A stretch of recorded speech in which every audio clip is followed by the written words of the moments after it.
Hi hello students, இன்னைக்கு நம்ம வீடியோவில் என்ன பார்க்க போகிறோம் அப்படின்னா, ஆல்ரெடி நம்ம போன வீடியோவில் சொன்ன மாதிரி சாய்ஸ் லிஸ்ட் எப்படி வைக்கலாம், எந்த மாதிரி சாய்ஸ் லிஸ்ட்னால் எந்த மாதிரி இருக்கணும்.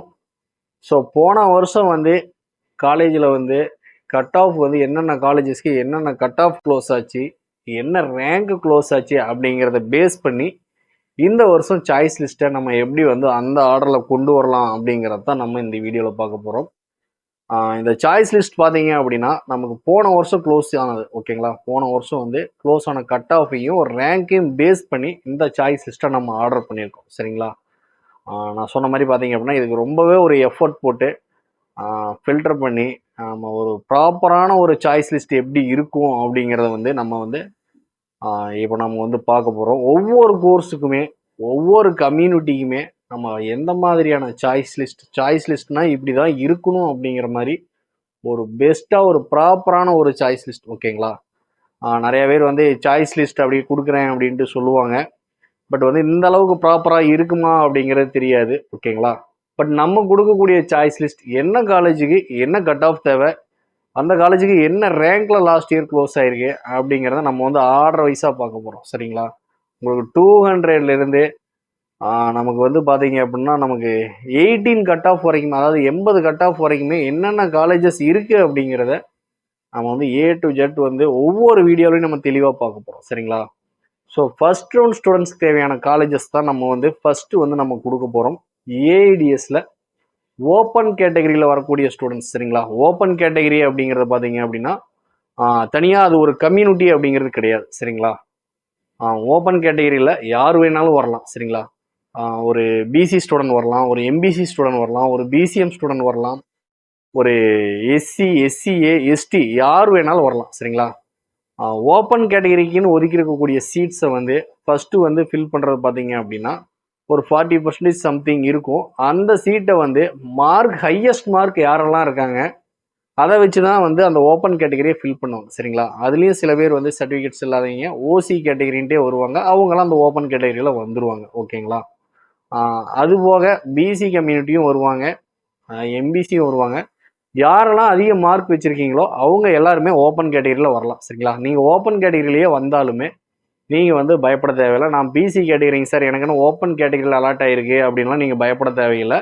அது மார்க்கை பேஸ் பண்ணி ஃபஸ்ட்டு வந்து அந்த ஓப்பன் கேட்டகரியில் தான் வந்து எல்லா சீட்டுமே வந்து ஃபில் ஆகும். அதுக்கு அடுத்தபடியாக தான் BC BCM MBC SC SC ST இப்படி வந்து பார்த்தீங்க அப்படின்னா அடுத்தடுத்து சீட்ஸ் வந்து ஃபில் ஆகும், சரிங்களா. ஸோ நீங்கள் எஸ்சியாக இருந்தாலுமே ஓப்பன் கேட்டகரியில் வரலாம், பிசியாக இருந்தாலுமே ஓப்பன் கேட்டகரியில் வரலாம், யார் வேணாலும் ஓப்பன் கேட்டகரியில் வரலாம், சரிங்களா. ஸோ அதனால் வந்து எந்த கம்யூனிட்டி ஓப்பன் கேட்டகரின்னு தனி கம்யூனிட்டி இருக்கா அப்படிங்கிறது நீங்கள் வந்து நினச்சிக்க வேண்டாம், யார் வேணாலும் அதுக்கு வரலாம், சரிங்களா. ஸோ அதுக்கான குறிப்பிட்ட பர்சன்டேஜ் சீட்ஸ் ஃபில் ஆன பிறகு தான் ஓப்பன் கேட்டகரிக்கு வருவீங்க, சரி பிசி வருவீங்க, பிசிக்கு அப்புறம் பிசிஎம் எம்பிசி இப்படி வந்து அடுத்தடுத்து சீட்ஸை வந்து ஃபில் பண்ணுவாங்க.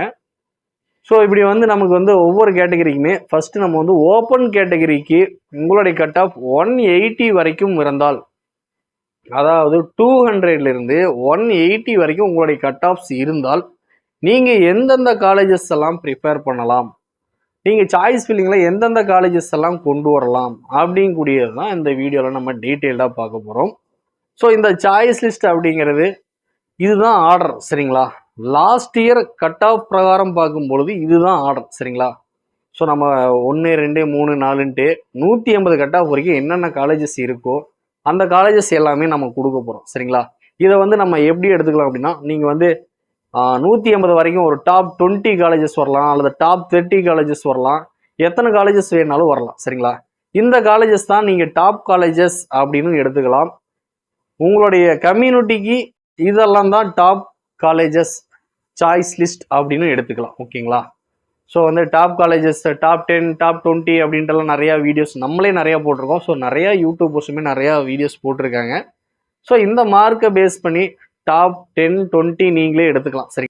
நம்ம 200லேருந்து 180 வரைக்கும் எத்தனை காலேஜஸ் வருதோ அது எல்லாமே போட போகிறோம். இது எல்லாமே டாப் காலேஜஸ் அப்படிங்கிறத எடுத்துக்கலாம், சரிங்களா. அதில் எந்த ஒரு மாற்று கருத்துமே கிடையாது.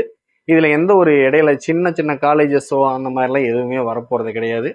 ஸோ நம்ம நல்ல ஒரு அனலைஸ் பண்ணி ஸோ இப்படி ஒரு சாய்ஸ் லிஸ்ட்டை வந்து நம்மளுடைய ஸ்டூடெண்ட்ஸ்க்காக தெளிவாக கொடுக்கணும் அப்படிங்கிற ஒரு ரீசனுக்காக நம்ம ப்ராப்பராக ஒரு லிஸ்ட்டை கொடுத்துருக்கோம். ஸோ இதில் வந்து நீங்கள் வந்து உங்களுடைய மார்க்கை பேஸ் பண்ணி தான் எனக்கு காலேஜ் வேணும், என்னுடைய மார்க்குக்கு தகுந்த காலேஜ் தான் எனக்கு வேணும் அப்படிங்கக்கூடிய ஸ்டூடெண்ட்ஸ் வந்து நீங்கள் தாராளமாக வந்து நம்ம கொடுக்கக்கூடிய சாய்ஸ் லிஸ்ட்டை ப்ரிஃபர் பண்ணிக்கலாம். சரிங்களா? இதில் வந்து ஒரு சில காலேஜ் வந்து எனக்கு இது தேவையில்லை அப்படின்னா நீங்கள் அதை தாராளமாக ஸ்கிப் பண்ணிடுங்க. சரிங்களா? எனக்கு வந்து இந்த காலேஜ் வந்து எனக்கு தேவையில்லை, எனக்கு இது வந்து விருப்பம் இல்லை அப்படிங்கக்கூடிய காலேஜஸ் வந்து ஸ்கிப் பண்ணிட்டு, நீங்கள் ஸ்கிப் பண்ணாலுமே இடையில இருக்கக்கூடிய காலேஜ் ஸ்கிப் பண்ணாலுமே இந்த ஆர்டர் பிரகாரமே கொடுத்தீங்க அப்படின்னா இதுதான் ஒரு ப்ராப்பரான ஒரு சாய்ஸ் லிஸ்ட்டாக இருக்கும். ஓகேங்களா? ஓகே. அதுக்கு மேலேயும் பார்த்தீங்க அப்படின்னா நம்ம வந்து சாய்ஸ் லிஸ்ட்லாம் எப்படி பண்ணலாம், யார் எந்த மாதிரி சாய்ஸ் லிஸ்ட்டை ப்ரிஃபேர் பண்ணலாம் அப்படிங்கிறதெல்லாம் பின்னாடி வரக்கூடிய வீடியோஸ்லாம் நம்ம அடுத்தடுத்து நம்ம நிறைய கொடுக்க போகிறோம்.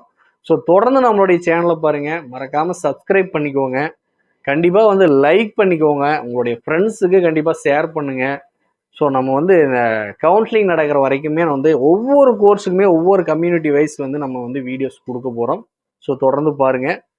தொடர்ச்சியாக நம்ம இந்த வீடியோவில் வந்து நம்ம என்னென்ன காலேஜுக்கு என்ன கட் ஆஃப் க்ளோஸ் ஆச்சு, என்னென்ன ரேங்க்கில் க்ளோஸ் ஆச்சு அப்படிங்கிறத வந்து நம்ம வந்து ஒரு டேபிளாகவே நம்ம பார்க்க போகிறோம். ஸோ என்ன காலேஜுக்கு என்ன கட் ஆஃப் அப்படிங்கிறத பார்க்க போகிறோம்.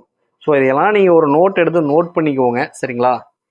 அடுத்த வீடியோவில் நம்ம வந்து பிசி கேட்டகரிக்கு என்னென்ன காலேஜஸ் எல்லாம் 200லேருந்து 180 கட் ஆஃப் வரைக்கும் பிசி கேட்டகரிக்கு என்னென்ன காலேஜஸ் எல்லாம் வரும், என்ன ரேங்க் தேவைப்படும், அதே மாதிரி பார்த்தீங்க அப்படின்னா ஒவ்வொரு கம்யூனிட்டிக்குமே நம்ம ஒவ்வொரு வீடியோஸ் போட போகிறோம். சரிங்களா? ஸோ என்னால் சஸ்பென்ஸ் தாங்க முடியல, எனக்கு உடனே தெரிஞ்சுக்கணும் அப்படிங்கக்கூடிய ஸ்டூடெண்ட்ஸ் வந்து நீங்கள் டிஸ்பிளேல இருக்கக்கூடிய கான்டாக்ட் நம்பருக்கு நீங்கள் தாராளமாக கான்டாக்ட் பண்ணலாம். என்னுடைய நம்பருக்கு நீங்கள் தாராளமாக கான்டாக்ட் பண்ணலாம். சரிங்களா? ஸோ டிஸ்பிளே ஆகக்கூடிய நம்பர் என்னுடைய நம்பர் தான். நீங்கள் அதுக்கு தாராளமாக கான்டாக்ட் பண்ணி உங்களுக்கு என்ன டீட்டெயில் தேவையோ அதை நீங்கள் தெரிஞ்சுக்கலாம். ரிசல்ட் வந்த பிறகு உங்களுக்கு எந்த மாதிரியான காலேஜஸ் கிடைக்கும் அப்படிங்கிறத நீங்கள் தெரிஞ்சுக்கணும் அப்படின்னம்னா தாராளமாக நீங்கள் இந்த நம்பருக்கு கால் பண்ணி தெரிஞ்சுக்கலாம். வாங்க வீடியோக்குள்ளே போகலாம். நம்ம இந்த டேபிளில் ஓப்பன் கேட்டகரிக்கு artificial intelligence and data science படிக்கணும் அப்படின்னம்னா நமக்கு எந்த கல்லூரிக்கு என்ன கட் ஆஃப் தேவை, எந்த ரேங்க் இருந்தால் நம்ம வந்து அந்த காலேஜஸ் எதிர்பார்க்கலாம் அப்படிங்கக்கூடிய ஒரு டீட்டெயில்ஸ் தான் நம்ம இந்த டேபிளில் பார்த்துட்டு இருக்கோம். ஃபர்ஸ்ட் நம்ம ஓப்பன் கேட்டகரி பற்றி ஒரு விஷயம் தெரிஞ்சுக்கணும். சரிங்களா? இந்த ஓப்பன் கேட்டகரி அப்படின்னாலே வந்து பார்த்தீங்க அப்படின்னா அது ஒரு தனியாக ஒரு கம்யூனிட்டியா அப்படின்னு கேட்டிங்க அப்படின்னா கண்டிப்பாக கிடையாது. சரிங்களா? ஓப்பன் கேட்டகரியில் யார் வேணாலும் வரலாம். சரிங்களா? சார் நான் எஸ்சிங்க சார், எனக்கு ஓப்பன் கேட்டகரிக்கு சம்மந்தம் இல்லை அப்படின்னு நீங்கள் சொல்லிட முடியாது. அதேமாரி பிசியாக இருந்தாலும் எனக்கும் ஓப்பன் கேட்டகரிக்கு சம்மந்தம் இல்லை அப்படின்னு சொல்லிட முடியாது. சரிங்களா? ஓப்பன் கேட்டகரிக்கான சீட் அலாட்மெண்ட்ஸ் அப்படின்னு பார்த்தீங்க அப்படின்னா 31% வந்து சீட்ஸ் அலாட்மெண்ட்ஸ் கொடுப்பாங்க. அந்த 31% பார்த்தீங்க அப்படின்னா எந்த மாதிரி ஃபில் பண்ணுவாங்க அப்படின்னு பார்த்தீங்க அப்படின்னா யார் வேணாலும் வரலாம். சரிங்களா? நல்ல ஒரு மார்க் வச்சுருக்கக்கூடிய 31 ஃபஸ்ட்டு ஒரு முதல் 31% வந்து எந்த கம்யூனிட்டி ஸ்டூடெண்ட்ஸாக இருந்தாலுமே நீங்கள் ஒரு காலேஜ் அப்ரோச் பண்ணுறீங்க அப்படின்னா அதில் முதல் 31%க்கு நீங்கள் எந்த கம்யூனிட்டி சார்ந்த ஸ்டூடெண்ட்ஸாக இருந்தாலுமே அந்த 31% வந்து அந்த ஓப்பன் கேட்டகரியில் தான் ஃபில் பண்ணுவாங்க. சரிங்களா? ஸோ நீங்கள் எஸ்சியாக இருந்தாலுமே அதிக மார்க் இருக்குது அப்படிங்கிற பட்சத்தில் நீங்கள் ஓப்பன் கேட்டகரியில் வரலாம். பிசியாக இருந்தாலுமே நீங்கள் ஓப்பன் கேட்டகரியில் வரலாம். உங்களுக்கு வந்து அந்த அலாட்மெண்ட் கிடைக்கும் பொழுது பார்த்தீங்க அப்படின்னா ஓப்பன் கேட்டகரி அப்படின்ட்டு வரும். சரிங்களா? நீங்கள் பிசி கம்யூனிட்டியாக இருந்தாலுமே ஓப்பன் கேட்டகரின்னு வரும், எஸ்சியாக இருந்தாலும் எஸ்டியாக இருந்தாலும் ஓப்பன் கேட்டகரின்னு வரும். சரிங்களா?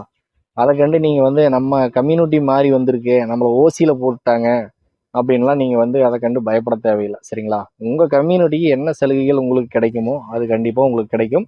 ஓப்பன் கேட்டகரிங்கிறது அந்த 31% வந்து சீட்ஸ் ஃபில் ஆகி அதுக்கு மேலே ஓவர்ஃப்ளோ ஆகக்கூடிய சீட்ஸ் தான் அந்தந்த கம்யூனிட்டிக்கு போய் சேரும். இப்போ நீங்கள் பிசி கம்யூனிட்டியாக இருந்தீங்க அப்படின்னா பிசி கம்யூனிட்டிக்கு ஓப்பன் கேட்டகரி ஃபில் ஆகி அதுக்கப்புறம் தான் பிசி, எம்பிசி, எஸ்சி, எஸ்டி எல்லாம் ஃபில் ஆகும். சரிங்களா? ஸோ அதனால் நீங்கள் வந்து கம்யூனிட்டி உங்களுக்கு ஓப்பன் கேட்டகரியில் சீட் கிடச்சிது அப்படின்னா நீங்கள் வந்து அதை கண்டு பயப்பட தேவையில்லை. ஓகேங்களா? அடுத்ததாக பார்த்தீங்க அப்படின்னா ஓப்பன் கேட்டகரிக்கான கட் ஆஃப் நம்ம கொடுத்துருக்கோம் இல்லைங்களா? இந்த அளவுக்கான மார்க்ஸோ கட் ஆஃபோ அல்லது ரேங்கோ உங்களுக்கு இருக்குது அப்படிங்கிற பட்சத்தில் நீங்கள் வந்து எஸ்சி கேட்டகரியாக இருந்தாலும் சரி, எம்பிசி கேட்டகரியாக இருந்தாலும் சரி, பிசி கேட்டகரியாக இருந்தாலும் சரி, பிசிஎம்மாக இருந்தாலும் சரி, மேக்ஸிமம் உங்களுக்கு வந்து இதில் இருக்க ஆர்டர்லேயே உங்களுக்கு நீங்கள் இதில் இருக்கக்கூடிய காலேஜஸே உங்களுக்கு கிடைக்கிறதுக்கான வாய்ப்பு இருக்குது. ஓகேங்களா? அதில் வந்து எந்த ஒரு சேஞ்சஸுமே கிடையாது. ஏன்னா சிலர் வந்து சாய்ஸ் லிஸ்ட் அப்படின்ட்டு உங்களுடைய மார்க் வந்து 180யா, இந்த டாப் 10 காலேஜ் இந்த காலேஜ் தான், இதுதான் காலேஜ், அடுத்து இந்த காலேஜஸ் எல்லாம் வச்சுக்கிங்க அப்படின்னு எந்த காலேஜ் எந்த பொசிஷனில் எந்த பிளேஸில் இருக்குது அப்படிங்கிற ஒரு டேட்டா இல்லாமல் உங்களுக்கு சாய்ஸ் லிஸ்ட் கொடுப்பாங்க. சரிங்களா? பட் நம்ம சொல்லக்கூடிய சாய்ஸ் லிஸ்ட் வந்து அந்த மாதிரி கிடையாது. நீங்களே பார்த்துக்கலாம் சரிங்களா. லாஸ்ட் இயரில் இந்த ஆர்டரில் தான் வந்து காலேஜஸ் எல்லாம் க்ளோஸ் ஆயிருக்கு. உங்களுக்கு எந்த காலேஜ் எந்த ரேங்குக்கு எந்த காலேஜ் அப்படிங்கிறத நீங்களே முடிவு பண்ணிக்கலாம். ஸோ இதை மட்டுமே நான் சாய்ஸ் லிஸ்ட்டாக எடுத்துக்கலாமா அப்படின்னு கேட்டிங்க அப்படின்னா கண்டிப்பாக அது உங்களுடைய விருப்பம் தான் சரிங்களா. இந்த ஆர்டரில் தான் லாஸ்ட் இயர் க்ளோஸ் ஆச்சு அப்படிங்கிறத நான் உங்களுக்கு வந்து எக்ஸ்பிளைன் பண்ணுறேன், எடுத்து சொல்கிறேன். அதை நீங்கள் இதே ஆர்டரில் வச்சுக்கிறதோ இல்லை நீங்கள் ஆர்டரை மாற்றி வச்சுக்கிறதோ அது உங்களுடைய விருப்பம் தான் சரிங்களா. சில பேர் வந்து என்னுடைய மார்க்குக்கு எத்தனை காலேஜஸ் இருக்குது அப்படின்லாம் கேட்குறீங்க இல்லையா. ஸோ நீங்கள் ஓப்பன் கேட்டகரியில் வர்றீங்க அல்லது ஓப்பன் கேட்டகரியில் நீங்கள் வரணும் அப்படின்னம்னா உங்களுக்கு இந்த காலேஜஸ் இதுதான் ஆர்டர் சரிங்களா. கிட்டத்தட்ட ஒரு 200 கட் ஆஃப்ல இருந்து 180 கட் ஆஃப் வரைக்கும் கிட்டத்தட்ட வந்து ஒரு 31 காலேஜஸ் வந்து இருக்கு. ஒரு 31 காலேஜஸ் இருக்கு சரிங்களா. அது எல்லாமே நம்ம வந்து டேபிளில் நம்ம போட்டிருக்கோம், பார்த்துக்கோங்க, நோட் பண்ணிக்கோங்க. இந்த மாதிரி தான் நம்ம கொடுக்கக்கூடிய சாய்ஸ் லிஸ்ட் வந்து இருக்கும் சரிங்களா. ஓப்பன் கேட்டகரிக்கான கட் ஆஃப் இருக்குது அப்படின்னா நீங்கள் வந்து மற்ற கேட்டகரியில் நீங்கள் பிசி எம்பிசியில் வர்றீங்க அப்படின்னா கண்டிப்பாக அந்த காலேஜஸ் வந்து 90% உங்களுக்கு கிடைக்கிறதுக்கு வாய்ப்பு இருக்குது சரிங்களா. ஸோ சாய்ஸ் லிஸ்ட் அப்படிங்கிறதே நம்ம வந்து 50 சாய்ஸ் வைக்கலாம், 100 சாய்ஸ் வைக்கலாம் அப்படிங்கிறதுலாம் இல்லை. உங்களுடைய கட் ஆஃப் மார்க்கையும் ரேங்க்கையும் லாஸ்ட் இயர் வந்து எப்படி க்ளோஸ் ஆச்சு என்ன அப்படிங்கிறத ஒரு ப்ரிடிக்ட் பண்ணி கரெக்டான ஒரு சாய்ஸஸ் வச்சிங்க அப்படின்னா உங்களுக்கு 10 சாய்ஸ்லேயே வந்து உங்களுக்கான காலேஜ் வந்து லாக் ஆயிரும் ஓகேங்களா. வேணா நீங்கள் வந்து ஒன்ஸ் வந்து நீங்கள் நம்மளுடைய இந்த சாய்ஸ் லிஸ்ட் எல்லாம் வந்து நீங்கள் பார்த்து ஃபாலோ பண்ணுங்கள். ஒவ்வொரு கோர்ஸுக்குமே நம்ம கொடுக்க போகிறோம், பார்த்து நீங்கள் சாய்ஸ் லிஸ்ட்டை வைங்க. உங்களுக்கு வந்து நிறையா ஸ்டூடெண்ட்ஸ் வந்து சாய்ஸ் லிஸ்ட்னா பெரிய விஷயமா எந்த காலேஜை எப்படி வைக்கிறது என்ன ஏதுன்னு தெரியாமல் இருக்காங்க. ஸோ அவங்களுக்காக தான் நம்ம வந்து இப்படி ஒரு வீடியோவை மேக் பண்ணி ரொம்ப ஒரு கஷ்டப்பட்டு டைம் ஸ்பெண்ட் பண்ணி இப்படி ஒரு டேட்டாவை கலெக்ட் பண்ணி அதை நம்ம வந்து ரெடி பண்ணி இந்த மாதிரி கொடுத்துருக்கோம். ஸோ வந்து உங்களுடைய சப்போர்ட் என்னுடைய சேனலுக்கு நம்மளுடைய சேனலுக்கு உங்களுடைய சப்போர்ட் இருக்கிற வரைக்கும் ஸோ சாய்ஸ் லிஸ்ட் உங்களுக்கு தேவையான சாய்ஸ் லிஸ்ட்டுக்கான சப்போர்ட் கண்டிப்பாக என்னுடைய சப்போர்ட்டும் நம்மளுடைய சேனலுடைய சப்போர்ட்டும் கண்டிப்பாக இருக்கும். தேங்க்ஸ் ஃபார் வாட்சிங்.